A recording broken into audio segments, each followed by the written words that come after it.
Oh, by the way, I ordered one of those little cheap computer lights that you put on yourself for for video conferencing, and it's a one of those little cheap plastic toy ones. I hope it actually works,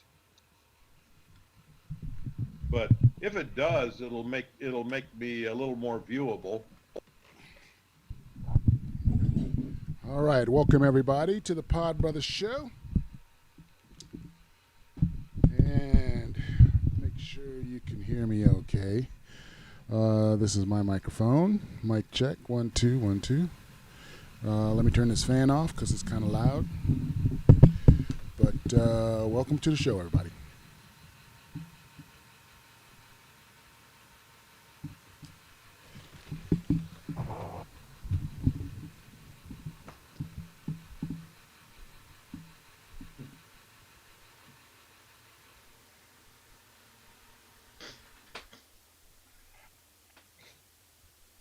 Okay, fan is off. Okay. I am on. Pod Brother Nation is on and cracking.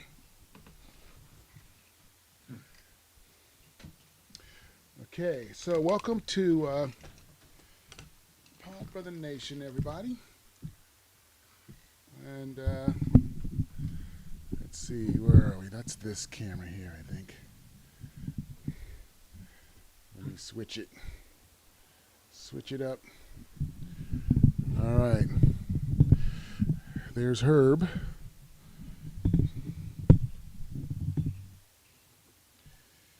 So, I'm going to go ahead and close this out.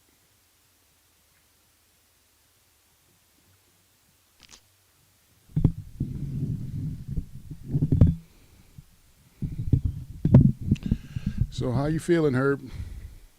So far so good. So far, so good. We like that. Pretty much, it's once get beyond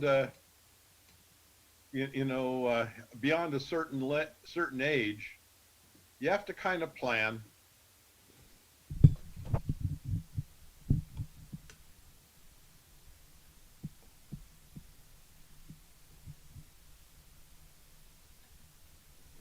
Okay, live stream hasn't started yet. Uh, it's saying 8 right now on the computer. It's saying what? 8:02. Yeah, it should have started at 8 o'clock.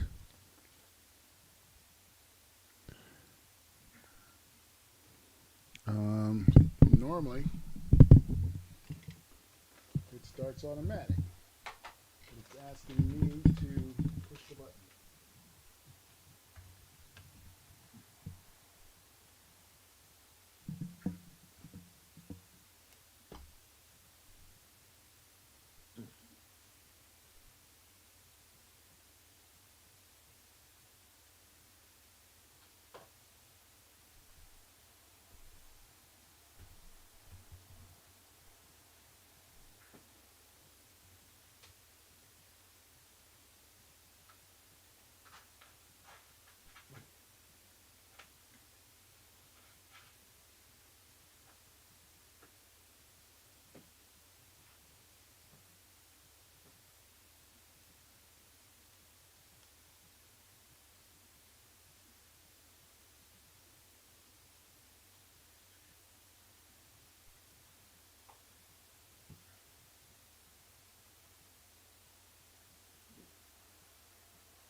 All right, Herb. Mic check, 1 2. You can hear me okay, right? I can hear you good. Okay. I'm not hearing any more echoes or anything. You're good. That's good. That's good. I got it all sorted out. So basically, what I got going here is a 4-channel shoot. So I've got my Sony up front that has me. Could probably use a little more light on myself because I am dark.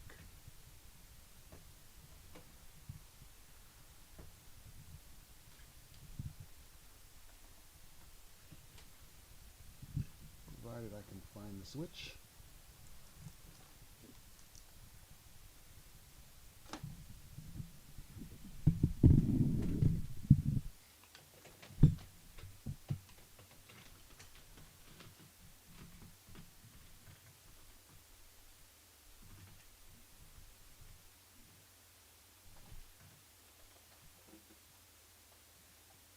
There it is. Hiding away.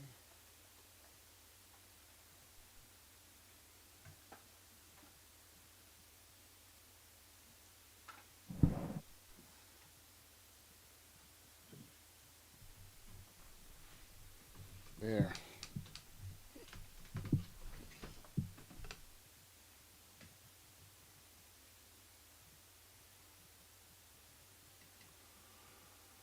Oh man.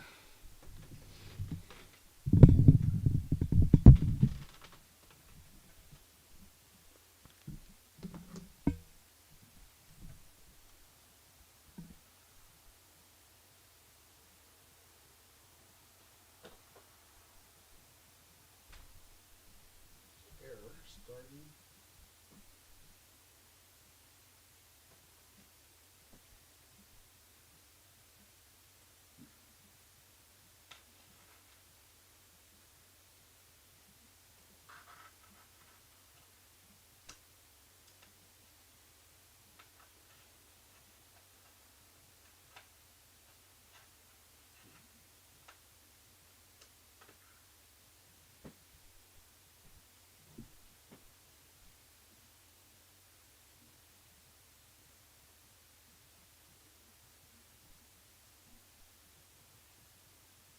Okay, now we're live. You might have been live all along and I didn't even know it.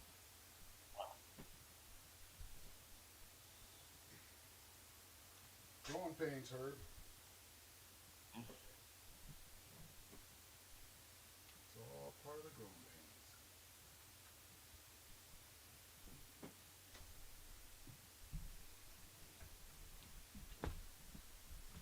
Okay.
All right, Herb. I think I'm ready.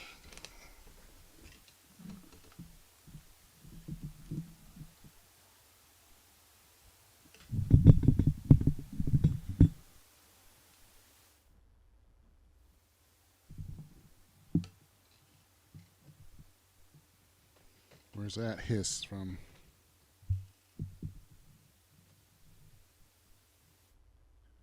Check, check. Mic check. 1, 2. Microphone check. 2, 1, 2. Okay, there we go. That's better. That's butter. All right.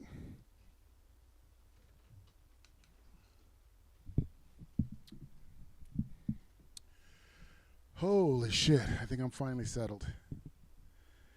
Oh, man. What it takes to do a show, Herb. What can I tell you? What can I tell you? So what's been happening, man? What's been on your agenda? By the way, for those of you who have dialed in late, this is the Dave Carter Show, but he called me and he literally got a VO job. That's a voiceover for the non-industry people. He got a voiceover because that's what he does for a living, as well as doing stand-up comedy and acting. He is indeed a very talented voiceover dude, and he is really, really, really good. Really good. And his show, Sherman, got picked up for a second season. I think I told you that last time, Herb. Didn't I tell you that? Dave Carter's show got picked up for a second season?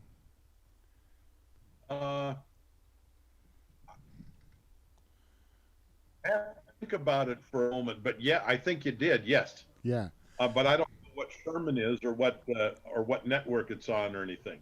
Oh, it's on. Damn, he told me what network it's on. Shit, I'm drawing a blank. Suppose I could look it up, but that would require me going all the way over there to my laptop, and I don't really feel like doing that right now.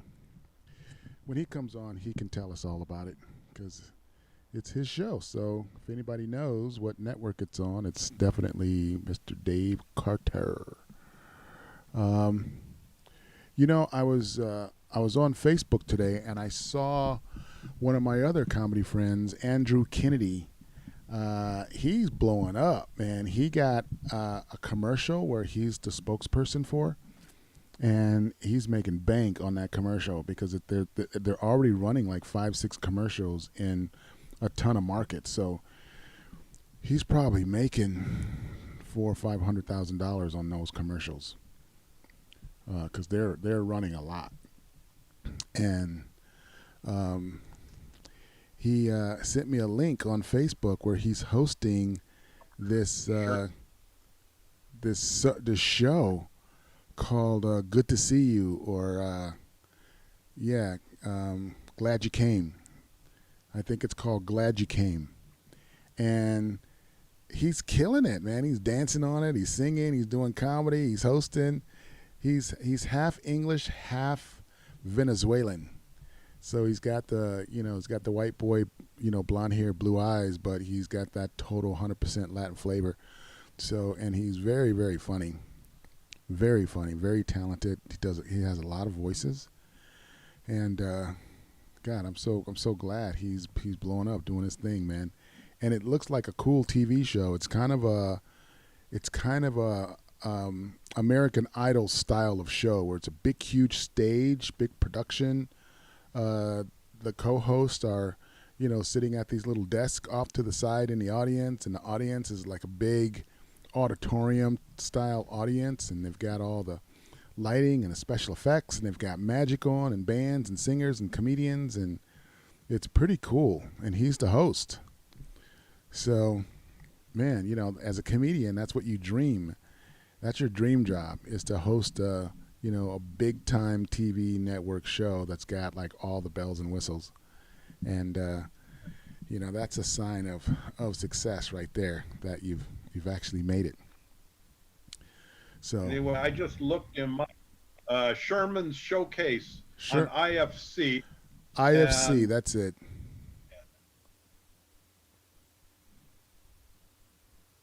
And it says it operates in an infomercial format. Yeah. And and the little review says that it's hilarious. Yeah. I haven't seen it. Yeah, well, we should probably binge it. First season, and then they got signed for a second season, so that's good. We need to support that. We totally need to support that. All these guys getting these big breaks, man. Herb, it inspires me to finish my script on my film, so I can get that up and out, and and Grace, she's like working really hard to get our TV show on Hulu. She's already talking with some Hulu and some Netflix people, and they're very, very, very interested in our pilot. So she's her and Dave, I think, are connected in that TV online distribution world. Because you gotta do the dance, Herb. You gotta be in there, rub elbows, smoke the cigars, kiss the babies, do the lap dances. Who's got that fucking time, man? It's like, I got every second of my day is jammed with my own shit, man. Who's got time to smoke cigars and do lap dances with the TV execs, man? I ain't got that kind of time. I'm too busy trying to cure the world of racism with Herb Morris. I'm busy. I'm busy, Herb. You know what I mean? Yeah. Yeah. So I've been watching it. yeah, you've been you. I don't think you've missed a show. You've been here. You're like Dr. Faithful. You're you're the hardcore fan. Everybody loves you too, man, because everybody's like Wheezy and Nave and Bill Devlin. They all ask about you. Like, how's my man Herb? So, so I was surfing on the net too, and I was looking at a couple of things that are trending right now, and I was listening to Como talk about, there was a clip of a guy, white dude, that says racism doesn't exist in America anymore, and then so Chris Como basically just dissected it and broke it down into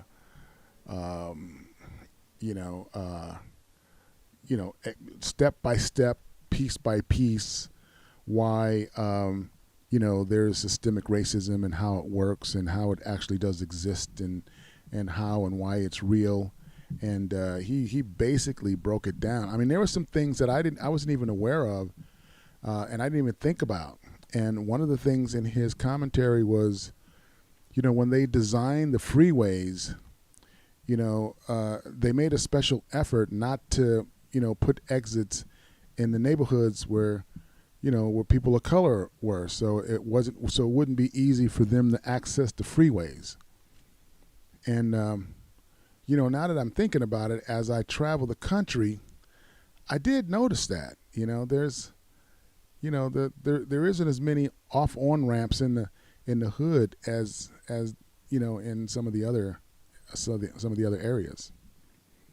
And I mean, he ran down probably, I don't know, 50 things that were clear evidence of systemic racism in our institutions and in the design of everything. Pick anything, transportation, housing, hospitals, schools, jobs.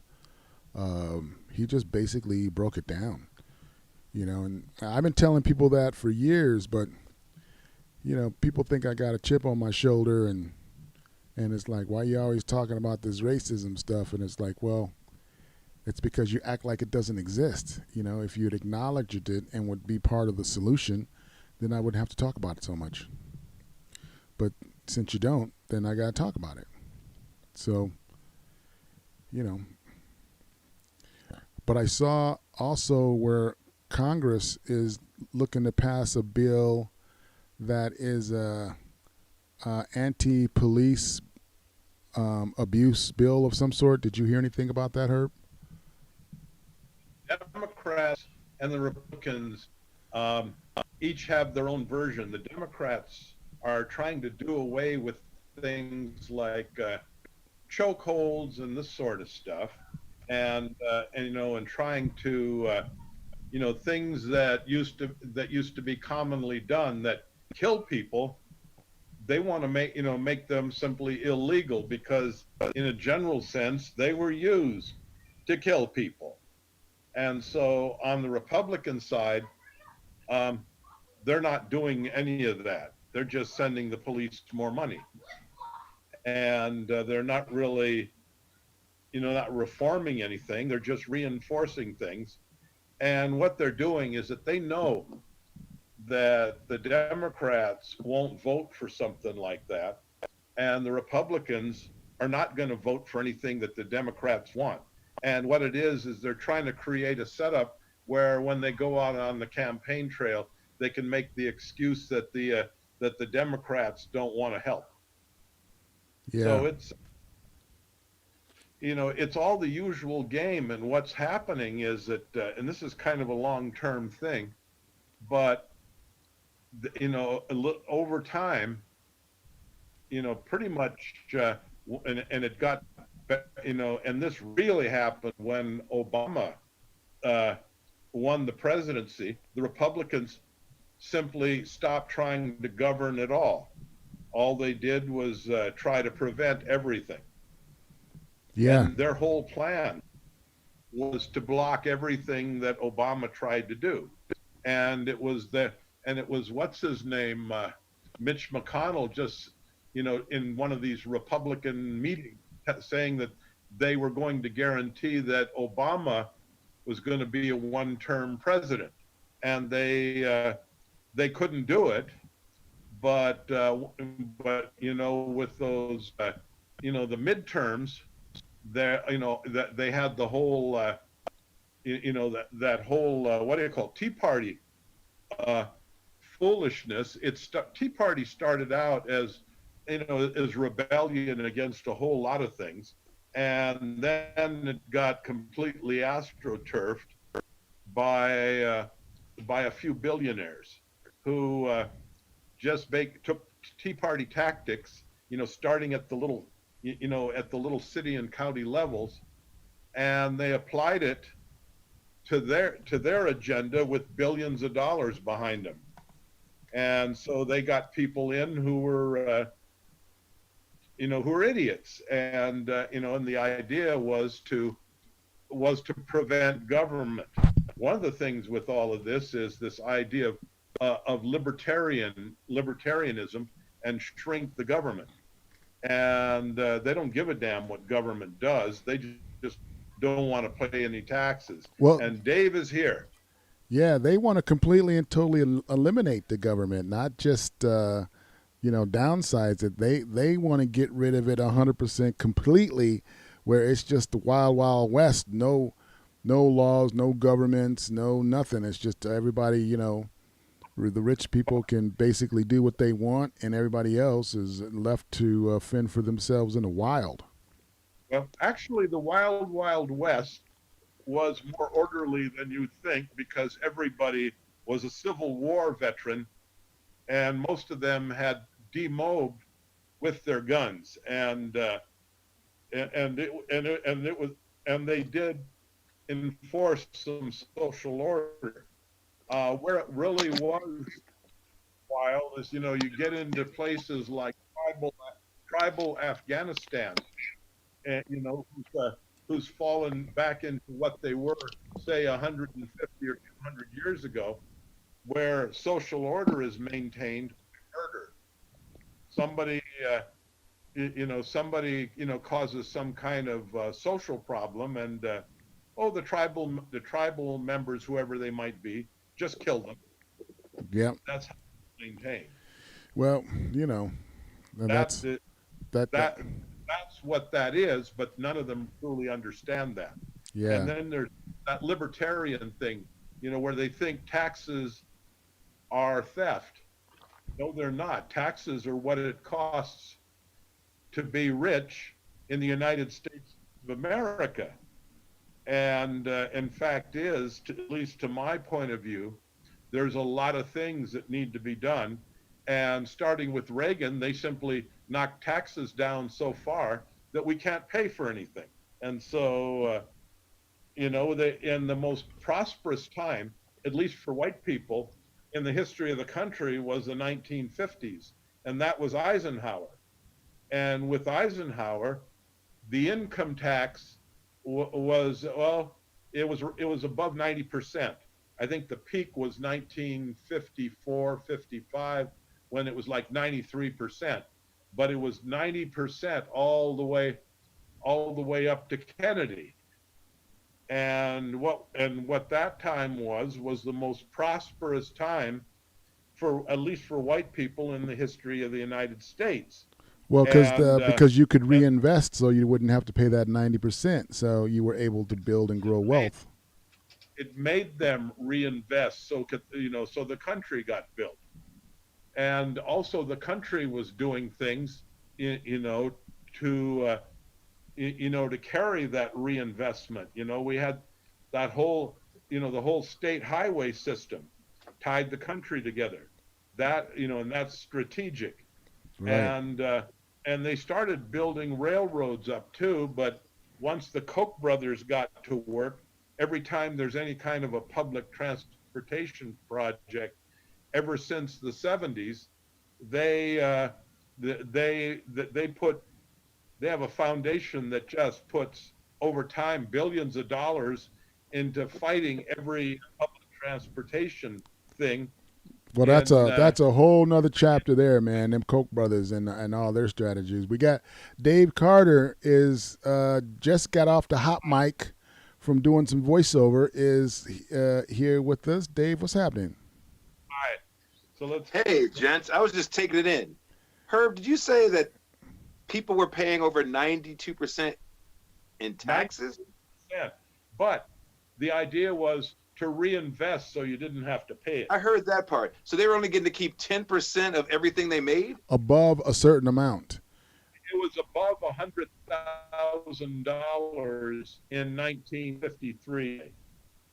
So that's still like a lot of money, because that's like a hard drive. Like you had like those giant hard drives that were like 4 gigs. You're like, 4 gigs? We're not gonna do it all this space. Now we can't live without a terabyte. Right.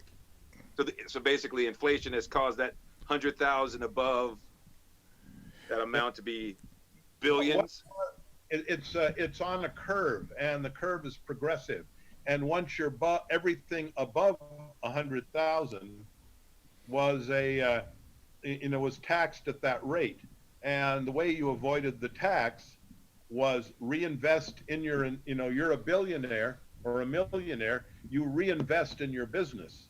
And in the middle of that was Ronnie Reagan, that didn't really have the good sense to do any of that. And so he lost a lot of money in his TV days, particularly.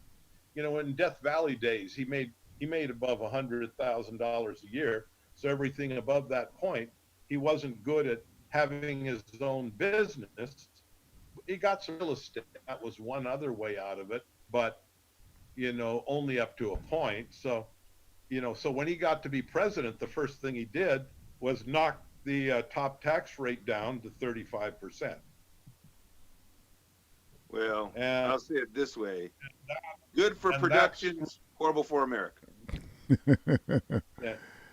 Yeah. Good for, and the other thing about it was there was a little example thing in this biography of Marilyn, the real one, by I don't remember what his name was, but there was this guy who interviewed the real people, and there was no intrigue with Marilyn. She was rather banal and died of an overdose. She had a drug problem. She liked downers. So, but anyway, she was smart. That's why she dates married men. That's why she was dating married men. They're all downers. No, the only one that she was chasing was Kennedy, and that because she was in the same house with him, and Jackie was at the other side of the house, and the idea was, I could get it on with the president, but I thought she was with both presidents, the president and his brother, I thought, and then she No. found out some information she shouldn't have had, and there goes the suicide. So it was just none of that. The closest, what happened was that JFK couldn't do it. He had that, what was it called? I think was it Penis malfunction. The Addison? clap. No, he had Erectile dysfunction.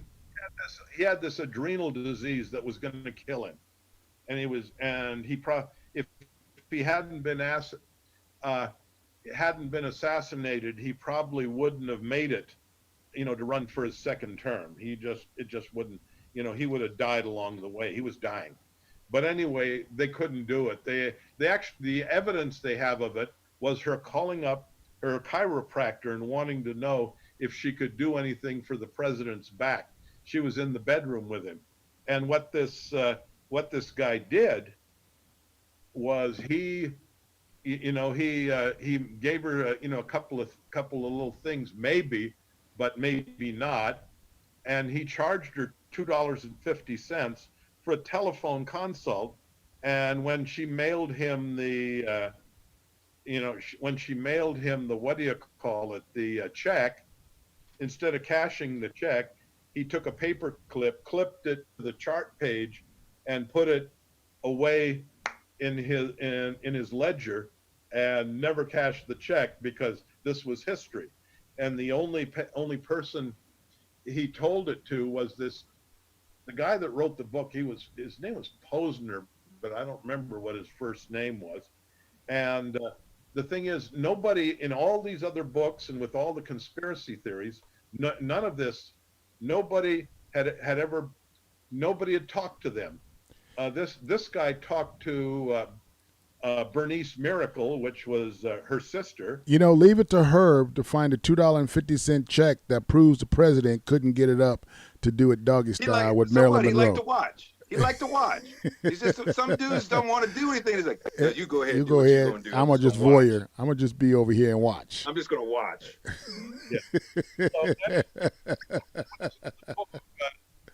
I'm trying to remember the book, but but he, there were all these people that they interviewed. Her best friends were Sherry North and Shelley Winters, and he interviewed them.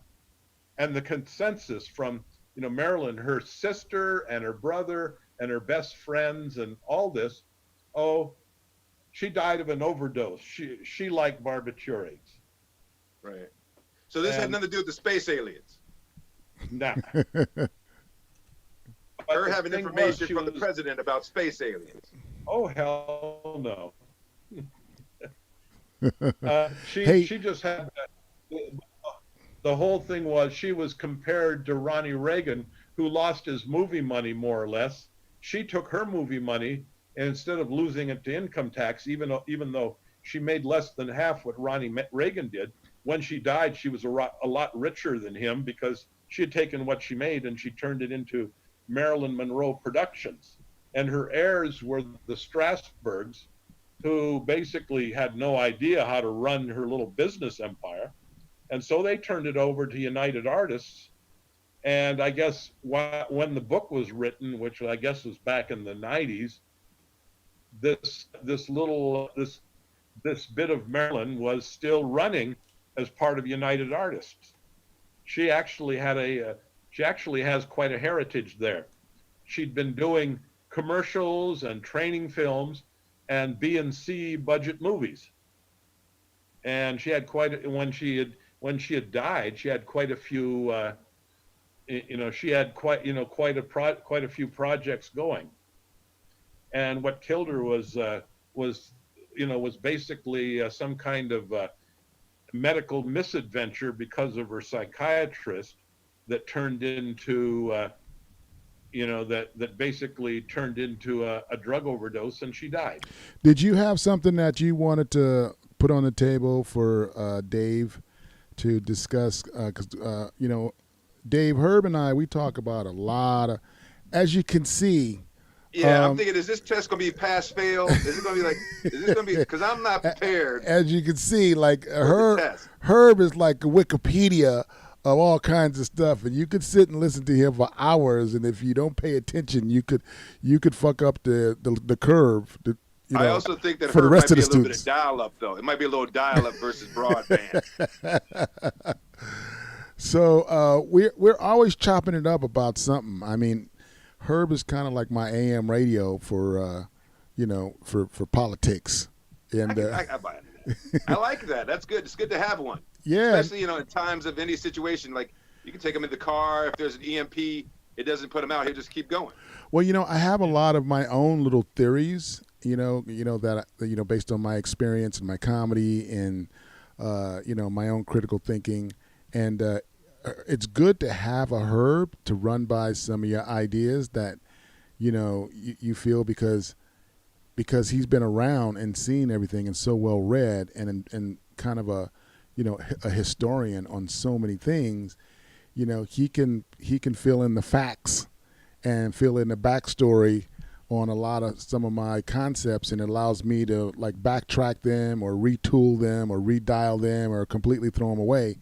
And it's nice to have someone like that, especially in California, man. There's not a big brain trust out here, Dave.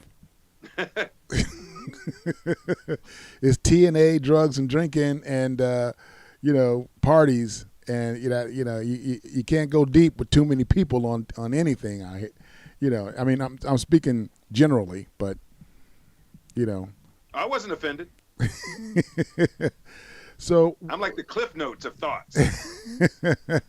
So Herb and I were talking about a bunch of stuff, and then, whenever we talk about anything, your name comes up a lot because we're like, wonder what Dave Carter would think about this, because this is, like he's a progressive brother that is, deep with critical thinking, and he's kind of dialed in to, I like to issues. find the joke, but please fill me in. I'm definitely game to get involved.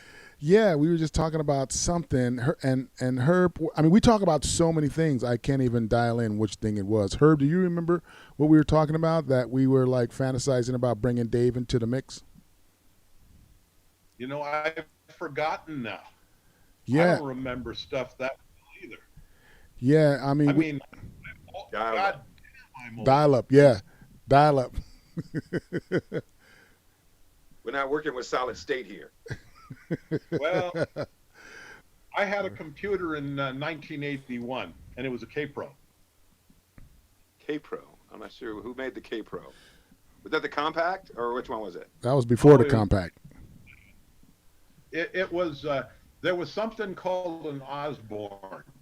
I And remember the then the Osborne. next one, and then K-Pro was the second one. They were CPM 2.2, and Okay.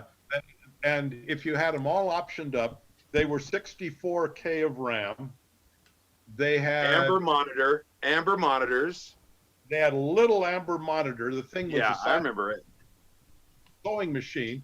It would plug into either a matrix writer or a spin writer or something like that, and the things that were printing, they go clack clack clack clack, and I actually had one. I didn't buy it, but I rented it because you could rent the thing for $25 a month in 1981.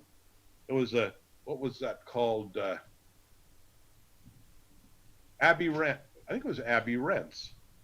They had one of those things down on Foothill Boulevard, and they had all sorts of stuff. And then when they went out of business, I went to their. This is much later in the getting up into the late 90s. I went over there, and they just started auctioning stuff off, and it turned out they had some nice camera gear that they rented out.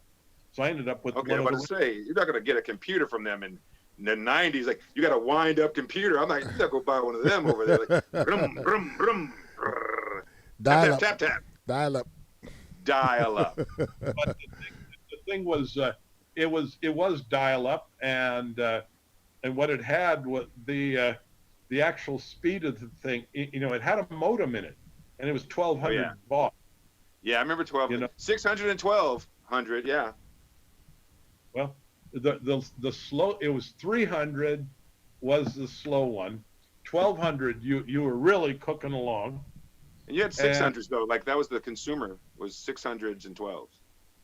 And the thing about 300 was that they that however dirty and bad sounding the line was, it was going slow and it was slamming that text, and it would always get through. As long as as long as electricity would get through, it would get through. There was punch behind it. There's crap like that in places in Africa where if it's just bad telephone lines and everything is crackling, that stuff still works. There's stuff like that the people that got them still cherish them. Herb still knows Morse code, so he can he could do Western Union if we need it. Get him a mirror and some matches. They can do all the different types just to slam it through. Little fire, little mirror work, little tap, little drum play. Sounds like dirty terms. I can't remember Morse code. I was made to learn it once, but I don't remember it. Yeah, well, I told you my Morse code story, right? I think on one of my shows. I don't remember what show it was, but my girlfriend's dad taught her Morse code, and her whole family could do Morse code. And whenever they were out in public and they needed to talk to each other, they would like tap out Morse code so that they could talk to each other and nobody would know what they're communicating about. And so she taught me Morse code, and so I was part of I was on the inside. I was on the inside, whenever we were at a picnic or a backyard thing, and we would be doing Morse code, talking about people. It was cool. And, she broke up with me in Morse code, man. Y'all complaining about. That's worse than the Dear John. That's worse than the Dear John. That's worse than the text. Everybody's complaining about, oh, man, girl had the nerve. She broke up with a text, man. I mean, I got broke up with Morse code, Dave. Morse code. That is worse than being ghosted. That's worse than being ghosted. You gotta listen to all the taps to get all the letters and spell it out. You spelling it out, and then as you're spelling it out, you're in such disbelief, and it takes so long to tap out to see if it's even a joke, bro. Exactly. Each word is like 30. Tap tap tap tap tap tap tap tap tap tap tap tap tap tap. This. Tap tap tap tap tap tap tap tap tap tap tap tap tap is tap tap, dude. And you have to sit through that whole. You got to sit through the whole thing, man. You know how painful it is. My heart still hurts from that, man. My heart still. At least if she buried the lead a lot, that could be a painful thing where it sounds like something bad, but then it's like, oh. My wife likes to say things out of order. She'll go like, or you can do this, and I don't like that. You know what that is. But she does the other way, like, I'd like this, but not now. Like at the end, you're like, you said you wanted this. I spent 12 minutes listening to you tap exactly. Hey, guess what? Guess what? What? Guess what, Herb? What? Look at this face. This look of happiness on my face. See this look of happiness on my face? My wife and daughter went on a road trip. I am in the house alone. I can hear the echo. Yeah, I thought I saw. I hope they're safe out there, but I feel free to think and stand and do. You've been showcasing some subconscious snapshots of bliss and glee on your face. My excitement over Morse code. Dial-up phone conversations on a modem.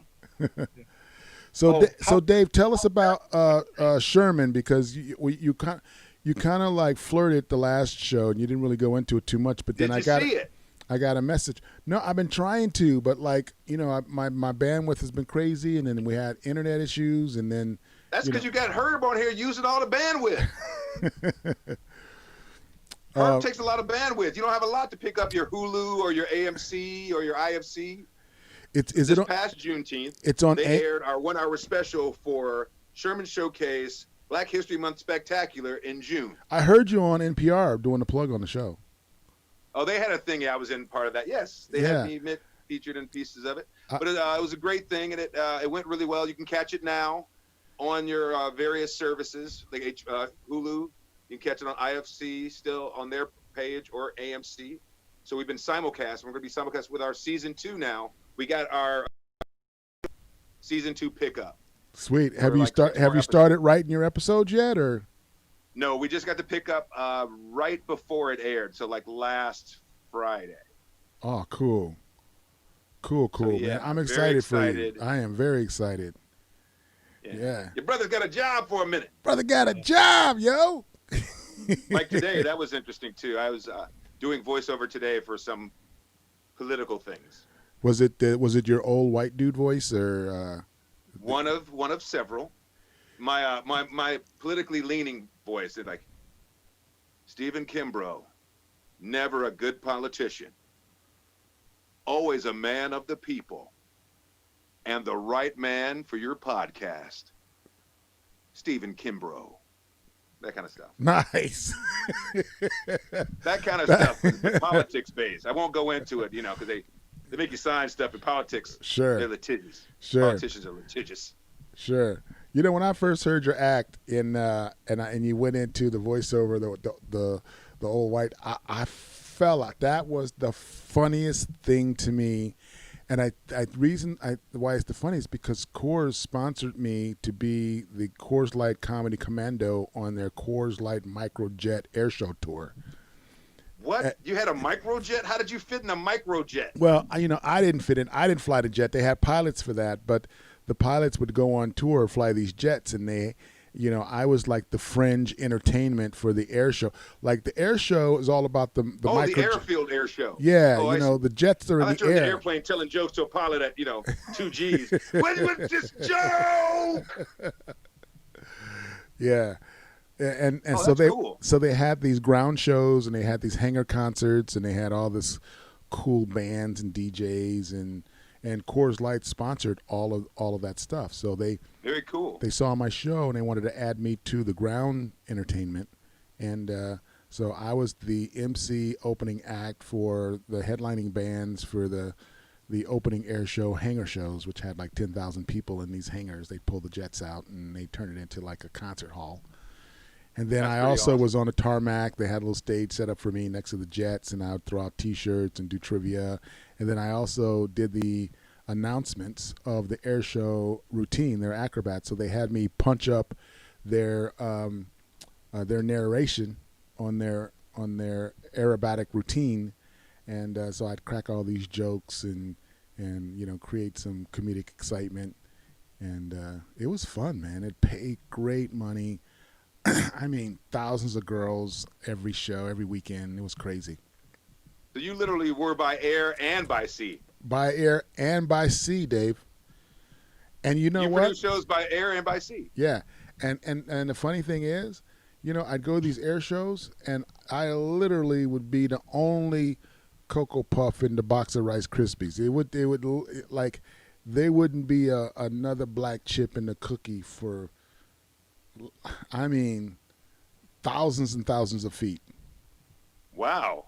Thousands Because of the feet. military is so different. Like I guess at a random air show. I'm talking civilians. Like there were a lot of brothers and sisters in the military at these air shows, Right. but I'm talking like civilians that went to the shows. That's like being into lacrosse or something. Yeah, it's like that. You're the only brother playing lacrosse Like hockey, I was like the only at brother the on time, ice. for the time. Yeah, for the time, Because yes. now you got at least 8 to 10 brothers in hockey, so Yeah. you got a foothold in hockey.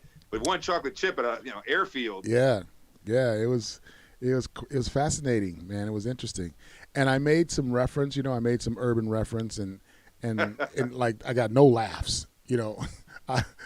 200,000 people on the tarmac, and to get crickets, it's like, okay, I got to retool this joke.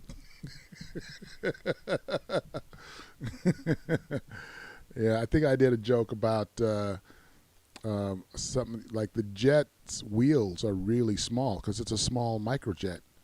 So I made a joke about,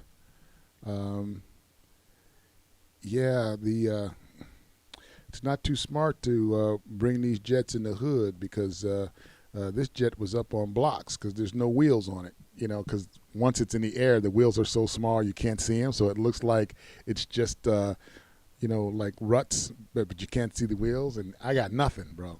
Nothing. I got crickets. I got crickets Just like on that. now. Just like now. Just like now. Some jokes are timeless, and some jokes that don't work are just as timeless. Maybe a valet joke would have served you there. You know, a valet joke would have totally served me, but it's not like I was kicking it at the country club often enough to get references, Dave. But they were. They were, yes. I should have been a quick study because I was in the VIP Coors Light tent hanging out with the Admirals and the Blue Angels and all the sponsors. Coors Light. You know, eating a horse derbies. I'll follow you next time you get one of those gigs. I'll come with you. I'll Well, translate for you. You know, I have. Whatever you say, I'll say it in my my paid voice. Believe it or not, Dave, I have plans for you for like my tour stuff, my film stuff. Like I want to blow my channel up where I can actually take it on tour across the country and shrink wrap a tour bus with Pod Brother Nation on the side of it and all the comedians headshots on the side and just like go town to town and do like big stuff, you know, air shows and major football tailgates and NBA All-Star weekends and baseball. I totally thought you said shrink wrap. I thought you were talking about shrink wrap the bus, like miniaturize us with a big ray gun, like a big shrink ray. That's the only way we can get all of us in one bus to get to someplace for cheap. No, I meant shrink wrap the bus with like promo logos on it. I figured it out after you. Yeah.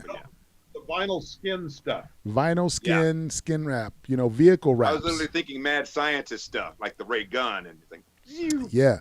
I'm talking vehicle wraps, and then we mail us.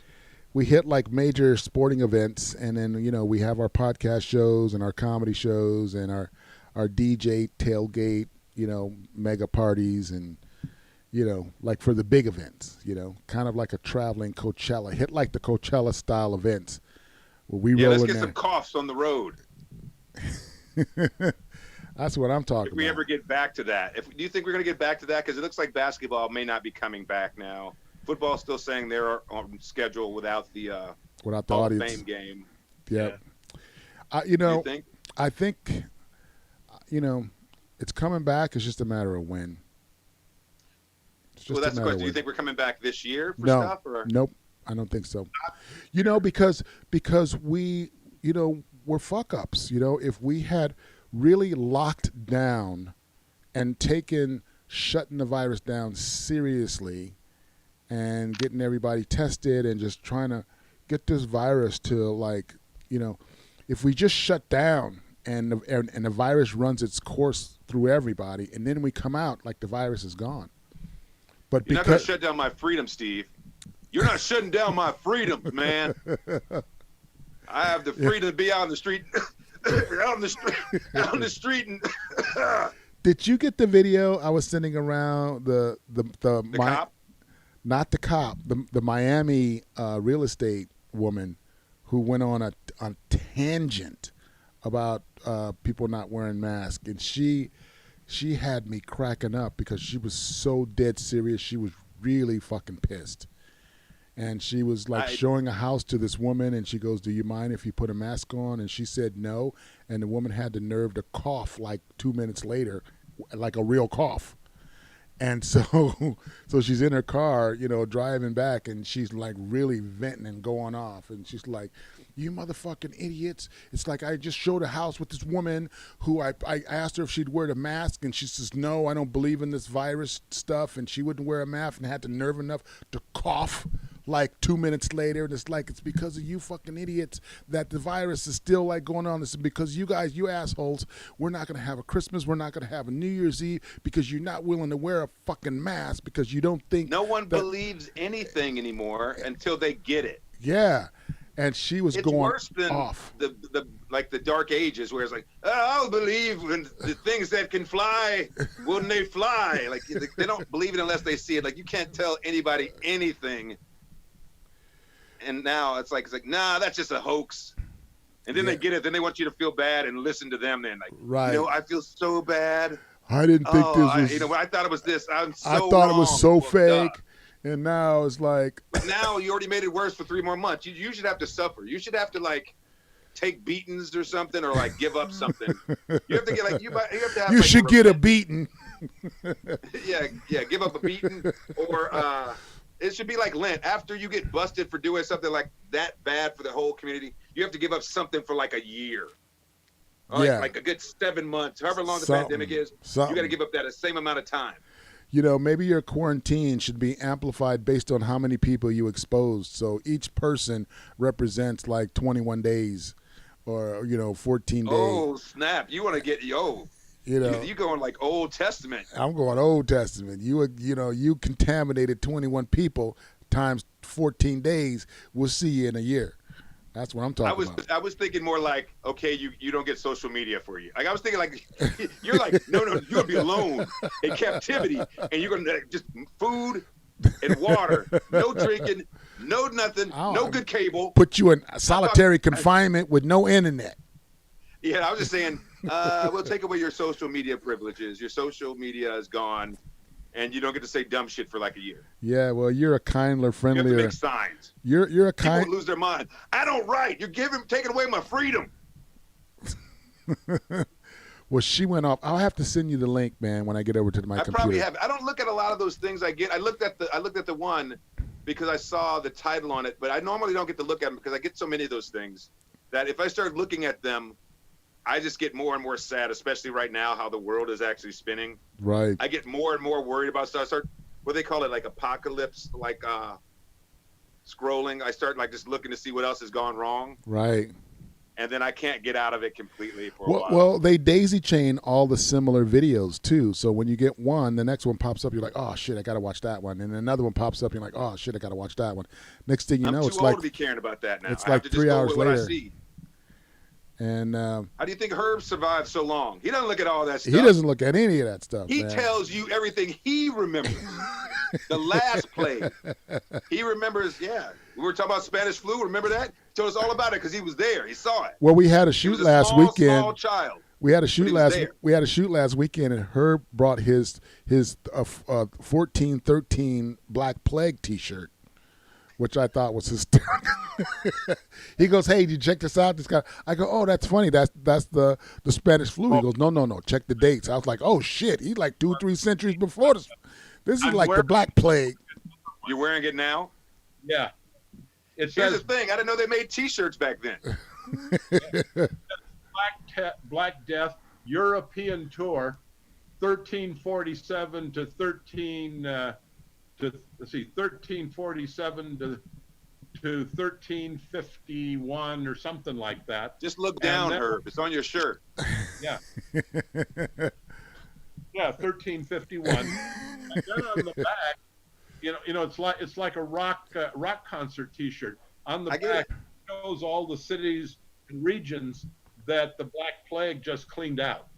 I didn't even think they made clothes that comfortable back then. That's pretty high tech. Oh, you can. By the way, you can buy these. You go to. It's called. I think it's Northern Sun. It's a brick and mortar store up by. I think it's in Madison, Wisconsin, by the university. My wife pick And- it up while she's there. Yeah. So, Because that's and where she's going. Madison, good. Pretty close. I've been there. I did a college up there. There's a lot of crazy stuff happening up there right now again, Yeah. beside coughing.